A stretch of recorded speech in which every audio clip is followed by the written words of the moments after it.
সৃষ্টিকর্তার নামে, যিনি পরম করুণাময় এবং অত্যন্ত দয়ালু। আজকে আমার জন্য খুবই আনন্দের একটা দিন।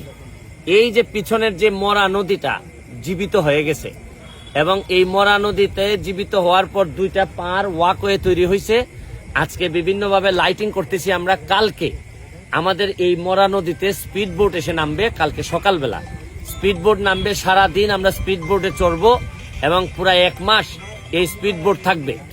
এই স্পিড বোট থাকবে কালকে বিকালে 5টার পর থেকেই শুরু হয়ে যাবে। এই জায়গার মধ্যে আমাদের আনন্দ করার ব্যবস্থা করা হবে। যারা এইটার জন্য কাজ করছে তাদের জন্য কিছু খাবারের ব্যবস্থা থাকবে, ছোট্টখাটো গানের ব্যবস্থা থাকবে, এবং সন্ধ্যা হওয়ার সাথে সাথে মাগরিবের নামাজের পরেই এখানে ফায়ার ওয়ার্কস হবে।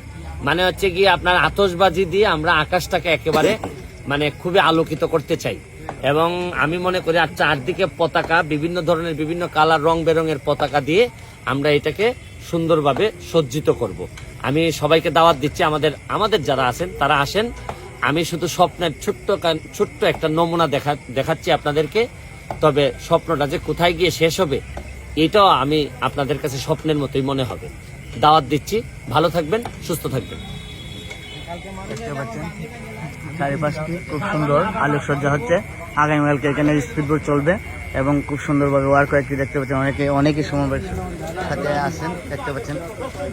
আসলে একটি জায়গাকে কাজ করলে যে মানে কি করা যায়, এটাই একটা চিত্র, বাস্তব চিত্র। আজকের এই মরা নদীর পাড় থেকে আমরা সবাই দেখতে পাচ্ছেন, আপনারা সবাই যে বাসা বাড়িতে লাইটিং চলছে এবং আলোকসজ্জা, অনেকে লাইটিং করছে। আসলে সামান্য কাজে কি প্রমাণ, আর যদি আপনি এখানে আরো ইনভেস্ট করেন আরো ভালো কাজ হবে। তো ধন্যবাদ। আজকে এখান থেকে মরা নদীর পাড় থেকে আগামীকালকে আপনারা দেখতে পারেন আবার নতুন কিছু নিয়ে।